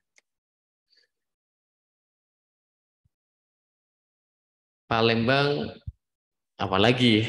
Jakarta aja belum. Tapi nanti someday pengen lah keluar sekali. Sekalian main. Saya seneng traveling soalnya. Niatnya ya main juga sih. Palembang, Makassar. Kemarin juga alumni minta di mana Manado. Waduh, Manado ya. Oke lah, insya Allah nanti. Untuk testing biasanya scale out campaign atau nambah di ad kreatif testing. Oh, ya semua dilakuin, nambah campaign iya. Kalau mau ngedit ad kreatif pasti nambah campaign kalau saya nggak ngedit. Karena kalau ngedit nanti saya bias penilaiannya, nggak jelas, nggak clear. Kenapa dibikin campaign baru biar clear? Saya ngerubah ini di sini sama ngerubah pakai ini di sini hasilnya kayak gimana. Tapi kalau ngedit di campaign yang sama, lu sebulan di situ terus jadi susah nanti identifikasi mana yang bagus, mana yang jelek gitu. Tanya CS saya aja yang sekolah profesornya. Tanya CS saya. Harganya saya lupa berapa sekarang di tanggal ini ya maksudnya. Udah mendekati soalnya. Main ke Lampung, insya Allah nanti. Support ada selama masih hidup sayanya. Ya. Selama masih hidup, masih sehat, masih mampu, mau ditanya kapanpun insya Allah kita bales. Saya terutama gitu ya. Ya misalnya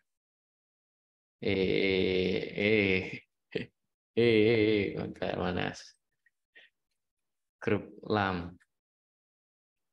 Nah, ini LAM grup apa namanya? Grup alumni ya. Yang angkatan pertama mana? Angkatan pertama. Masih ada kok. Nggak pernah saya hapus. Nggak pernah saya hapus. Nah, ini masih ada tuh. 1, 2, 3. Sejak kapan? Dan kadang masih ada yang nanya, ditanya, dijawab. Itu kadang japri gitu. Nah, ya, jadi lifetime, insya Allah lifetime selama ya saya masih mampu gitu. Kecuali saya udah nggak update Facebook Ads ya.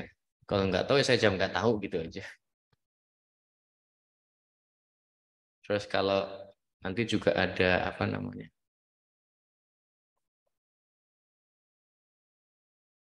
Saya paham, udah sering ngajar, pasti lupa. Makanya saya nanti dikasih video-video pembelajarannya apa e-course-nya lah, step by step-nya. Misalnya, aduh, kemarin lupa pasang pixel ada. Oh kemarin lupa bikin apa ada gitu. Tuh, udah ada per step-stepnya. Video pendek-pendek, nggak usah panjang-panjang. Biar mempermudah nanti remind mengulang-ulang di rumah masing-masing. Nah, kalau yang sekolah profesor yang ini ya. Nah, nanti ada low activity, ini rekaman kelasnya ada checklist-checklistnya. Jadi tinggal memantau diri sendiri, saya udah sampai mana nih progresnya.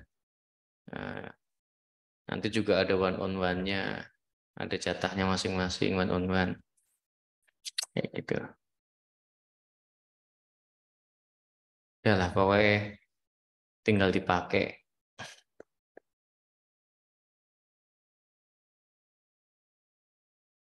Kalau mau soal boleh aja, silahkan. Di Bantul kantornya, cari aja di Maps juga ada kok. Creatify ID itu cari aja. Nah ini di Bantul dekat pantai. Ya enggak. Ini tinggal dari sini ke pantai itu paling 20 menit dari kota Jogja.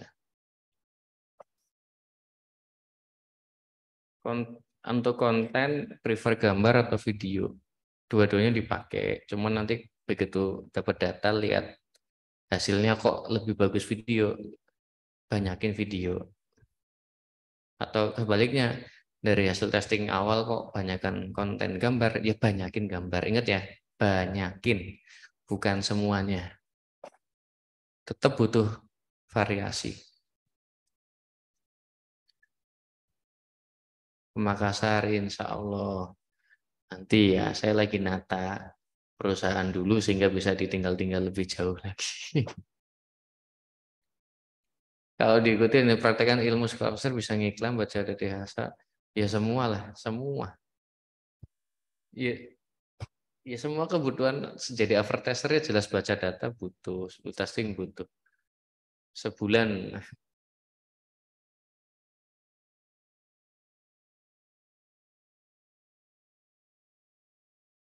Bukan saya menjawab, enggak jualan, saya menjawab. Nah, itu tadi ini kan ada semua di sini. Mana tadi?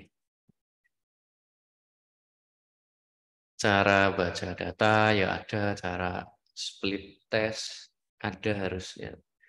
Evaluasi iklan. Oh ini belum ada videonya. Minimal nanti di jadwal kelasnya kan ada. Nah ini ada semua ada.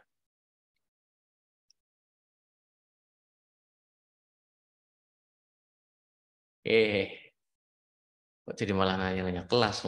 Ini materinya apa? Ya malam ini mau dibahas apa mau ditanyain di malam ini. Ya, silakan ya. Tertarik alhamdulillah. Silakan. Ya memang Facebook Ads teknisnya banyak ya. Jadi perlu belajar dulu, nggak harus sama saya, tapi saran saya belajar dulu sebelum bertindak gitu, supaya nggak asal-asalan, nggak sesuai asumsi kita tok, tapi ya yang sudah pengalaman tinggal ditiru modifikasi. Dan nanti juga jangan cuma ke satu guru ya kasarnya gitu. Cari insight di tempat lain sehingga nanti kan makin banyak sudut pandang, kita combine, nah, jadi punya style sendiri nanti. Ya, kita ajarin ke tim, delegasi, bikin sistem. Nah, kita nanti naik jadi owner gitu. Sudah. Saya juga jujur udah nggak pernah teknis iklan lagi, udah nggak pernah sejak berapa tahun. Tapi kalau ngikutin masih ngikutin, masih sering meeting kan sama tim advertiser. Kalau ada apa-apa ya kan jadi tahu lah minimal gitu. Tapi kalau benar-benar yang nyeting itu udah nggak pernah. Ya karena kan saya pengennya udah jadi owner gitu ya, maksudnya bukan operator terus. Kok nggak takut mas ditinggal gitu? Ya saya lebih takut lagi kalau saya nggak bisa lepas dari itu. Kalau nggak mengajarin, saya nggak bisa lepas dari ini.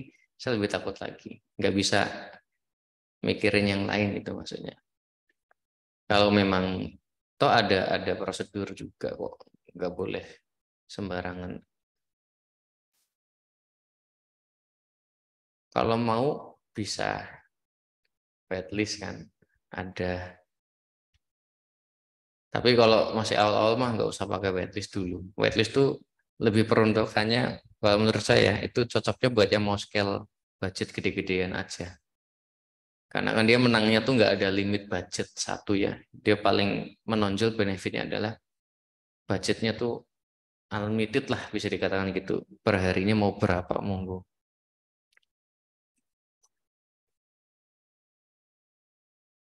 Pakai akun reguler aja dulu nggak apa-apa. Daripada nambah-nambah biaya kan ada biaya bulanan, ada biaya ini. Benefit keduanya ada sih. Bebas pajak. Ya nggak bebas pajak sih.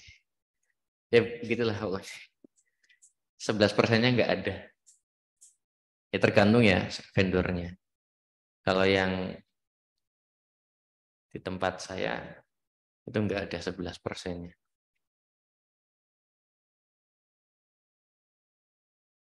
Herbal bisa lah, saya masih jualan herbal sampai detik ini. Obat mah, herbal mah.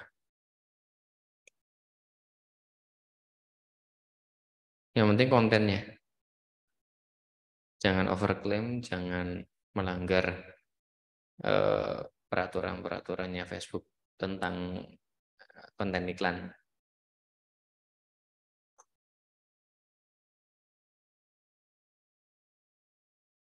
Enggak, tidak clopping-cloppingan. Saya mau bisnis yang tenang-tenang aja, nggak mikirin teknis. Jadi pemilihan produknya yang aman-aman aja.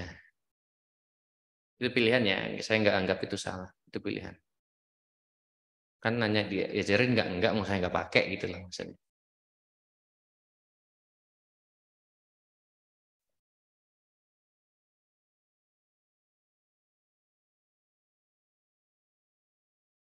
Ya soalnya di bisnis banyak yang dipikirin. Kalau mikirnya cuma bukan cuma ya. Kalau kebanyakan mikirnya ngakalin itu nanti malah nggak bisa mikirin yang lain gitu. Udah produk yang ini sesuai aturan. Kalau nggak bisa di sini jangan di sini. Misalnya di tempat lain kan ada tuh iklan-iklan di luar jaringan Facebook, Google kadang-kadang masih bisa juga sih obat-obat kuat itu. Saya juga nggak terlalu dalam di Google. Ya ada lagi. Ya offline atau online tuh tinggal masnya aja. cocok yang mana kalau belajar? Kan ada orang tuh belajar, misalnya saya kan kadang ngobrol ya, sering lah pasti saya ngobrol ke peserta yang offline misalnya. Udah pernah belajar di mana aja? Oh, saya udah ikuti course ini, tapi nggak nyaut-nyaut, Mas. Saya kalau online gini-gini, makanya ikut offline. Nah, berarti kan bukan masalah ya materi iyalah, tapi materi sama, jelas sama, nggak mungkin beda, sama. Cuma tinggal masnya aja atau pesertanya aja tuh biasanya senengnya, nangkepnya, cocoknya itu online ke offline. Ada orang yang wah saya lebih mantep tuh kalau offline, ketemu energinya tuh berasa. Ada yang online saya bisa udah bagus lah, udah bisa nangkep segala macam. Ya itu, kembalikan lagi ke diri masing-masing. Ada yang online, belajar online udah ngerasa cukup ya monggo, ada yang nggak cukup offline bisa. Materi sama, kalau durasi lebih panjang online ya kalau di cash di sini karena 1 bulan itu. Memang untuk yang kan di luar jam kerja ya malam, jadi emang yang udah lagi kerja mau sampingan misalnya gitu gitulah, belajarnya malam gitu kan, setahap demi setahap. Nah, kalau mau yang cepet 2 hari ya offline gitu.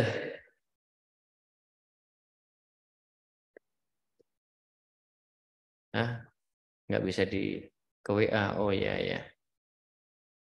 Oh, kalau enggak ke Instagram aja bisa, @creatify ID ya. Karena LP-nya bukan di depan biasanya. LP yang dipakai iklan tuh kan masih ada slash-nya, slash apa, slash apa.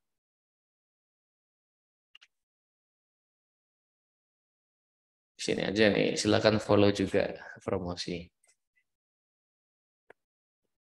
Nah, ini nanti di sini ada.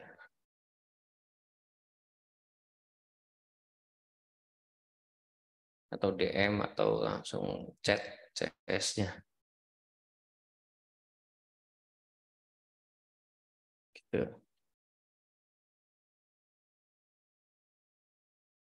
Uh,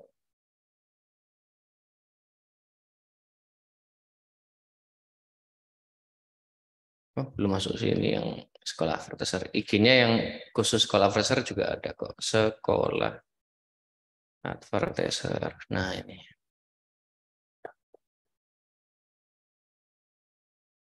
Nah, baru akun baru soal. Nah, silakan. Di sini selain Facebook Ads masih banyak tema-tema lain.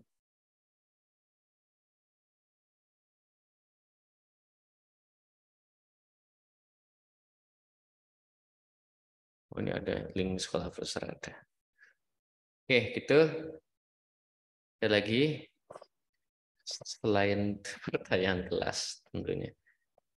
Sudah kebayang ya roadmap-nya, blueprint-nya 100 juta itu sangat mungkin 50% ada di pemilihan produk. Ya, sekali lagi separuh keberhasilan iklan menurut saya, ini saya garis bawah tebelin tuh tanda kutipin, menurut saya itu 50% ada di produk. Setelah pengalaman tadi bertahun-tahun segala macam. Itu udah testing ratusan sih, udah lebih dari 100 produk saya udah tes. Kalau pas produknya bagus ya cepet, gitu aja polanya. Nah, saya penasaran apa sih yang bikin cepet, ada apa yang bikin lama, ternyata tadi yang cepet-cepet tuh udah ngalamin validasi gitu.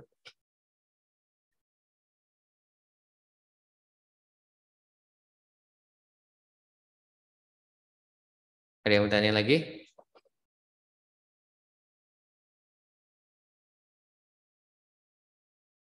Ya, ini tadi kan saya bilang Berapa persen biaya iklan dari 1 juta tergantung ownernya mau nyeting berapa.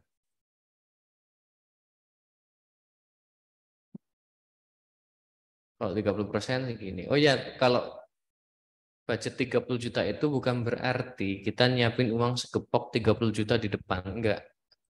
Kita cuma muter-muterin uang seminggu kok. Kita siapin budget 7 juta seminggu ya. Nanti kan omset. Nah, dari omset ambil lagi 7 juta buat minggu kedua. Omset lagi ambil lagi 7 juta gitu. Totalnya 30 juta. Paham ya? Jadi bukan maksudnya nyiapin 30 juta uang buat iklan, enggak. 7 juta aja nih mingguan. Tergantung ya, tergantung cash flow-nya masing-masing. Kalau sehat, kalau di kami yang cash flow-nya sehat itu semingguan. Jadi muterin uang mingguan. Jadi udah punya tabungan iklan tuh mingguan. Kalau mau iklan misalnya 100 juta per bulan targetnya, budgetnya, berarti kan per minggu 25. Itu berarti yang harus saya tabung di perusahaan itu untuk budget iklan mingguan. Dan budget segini itu tinggal gulung dari keuntungan sebelumnya. Jadi seninya adalah menahan kesenangan. Menahan kesenangan. Jadi jangan semua profit dimakan. Langsung beli ini beli itu, enggak. Gulung lagi jadi budget di bulan berikutnya. Gulung lagi dari budget. Nanti lama-lama budgetnya membesar. Mingguannya membesar, ya otomatis per bulan membesar. Gitu. Ya, seninya tuh menahan kesenangan. Itu saya angel. Begitu profit, wah langsung gatel beli iPhone, beli gitu. Ya, tapi tahan, puter lagi berapa persen buat modal iklan, modal barang, modal lain-lain. Nanti kan nggak cuma iklan modalnya, tambahannya. Oh nambah CS, nambah HP itu kan. Oh harus nambah kursi dan seterusnya lah nanti. Yang udah paham, ngerti maksudnya. Iklan bagusnya diposting jam berapa? Ya nggak bisa dijawab general, tapi secara umum ya pokoknya sepagi mungkin kalau saya. Running ya, bukan posting, ngerunningnya. Nih, misalnya malam jam 9:30, saya boleh nyeting iklan. Saya boleh nyeting iklan, boleh di sini setting, tapi di runningnya buat besok. Kan bisa di sini tadi mana schedule nih. Start date-nya dimulai besok. Kenapa kalau sekarang runningnya nanggung banget udah jam 9:30. Jadi kata kuncinya sepagi mungkin. Seawal hari mungkin. Kalau patokan saya biasanya ke tim kalau udah lewat jam 3 sore ke atas mending buat besok sekalian. Kalau misal dia nyeting iklan udah jam 3 nih, mending disetting buat besok sekalian runningnya, startnya. Gitu. Tapi kalau masih jam 12 siang, jam 10 ya nggak apa-apa. Nggak yang kaku banget, wah harus jam 12 malam tet misalnya.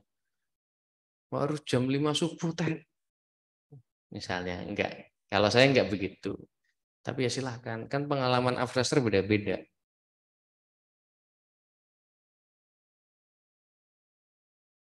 Nggak ada standar baku dari Facebook. Jadi benar-benar ini based on experience masing-masing. Punya keyakinan masing-masing. Saya juga nggak nganggep yang beda sama saya salah semua. Enggak. Kan Mbak Ed atau Mas nanyanya ke saya, ya ini jawaban versi saya gitu ya.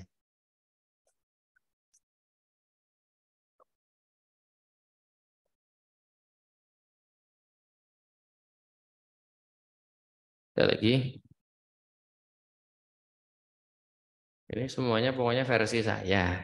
Dan saya dibilang di depan tidak yang bilang paling benar, paling ini enggak. Ini versi saya. Versi kami. Ambil yang cocok diambil, yang enggak cocok jangan diambil gitu aja. Udah? Cukup? Pas 9:30. Ya, jadi seperti itu ya bayangannya. Singkatnya seperti itu. Facebook Ads insya Allah masih work, masih sangat work. Kalau enggak udah nggak ada yang iklan lah gitu, kasarannya gitu lah ya. Yang saya rasakan adalah semakin ke arah brand. Saran saya, bikinlah brand. Itu arahnya ke situ, semakin ke situ. Nanti. Itu saran saya. Gitu ya. Nggak harus di mentah-mentah. Karena ada LTV tadi ya udah tahu lifetime value, jadi aset digital, intangible asset. Syukur-syukur nanti bisa diwariskan kalau udah punya brand ya. Ya tergantung mimpinya sih. Tergantung mimpinya, tergantung mindsetnya. Kalau saya dipesenin guru saya malah, Mas kalau membangun brand, kalau lagi bikin brand itu gimana caranya? Ini brandnya bisa bertahan sampai kiamat, malah sampai kayak gitu. Gitu ya. Jadi pilihlah produk-produk misalnya atau yang bisa ada sampai kiamat, ya, sampai kayak gitu. Yaitu pesan guru saya, salah satu guru saya. Ya saya mah ya pokoknya 25 tahun ke depan adalah itu. Nanti gimana lihat, bisa diwariskan, dijual. Gitu. Lihat nanti. Karena kan belum tentu anak-anak saya nanti pengen bisnis juga. Ya gitu. Kalau nggak mau ya tinggal dijual bisnisnya. Saya nggak mau nurunin masalah ke anak gitu kan. Bisnis itu kan masalah sebetulnya. Kalau anak-anak nggak siap ya mending saya kasih uang aja hasil jual bisnis gitu. Nih terserah mau buat apa masing-masing cita-citanya. Yang penting halal berkah, ridho Allah itu kalian dapat. Oke ya, terima kasih semuanya. Sampai ketemu lagi, semoga bisa ketemu ya entah di workshop, di online tadi juga advertiser. Tadi cek aja IG-nya Creatify ID di website, di Instagram segala macam. Insya Allah di situ banyak tema di digital marketing. Terima kasih sudah meluangkan waktu untuk ikut ini ya. Nanti rekamannya yang khusus yang hadir aja seperti itu. Semoga dapat banyak manfaat dari malam ini. Mohon maaf kalau ada salah-salah kata atau perbuatan yang kurang berkenan. Tetap kesempurnaan hanya milik Allah. Ya, saya tutup webinarnya. Sampai ketemu lagi. Semoga insya Allah ya. Assalamualaikum warahmatullahi wabarakatuh. Selamat malam semuanya. Waalaikumsalam warahmatullahi wabarakatuh. Izin live.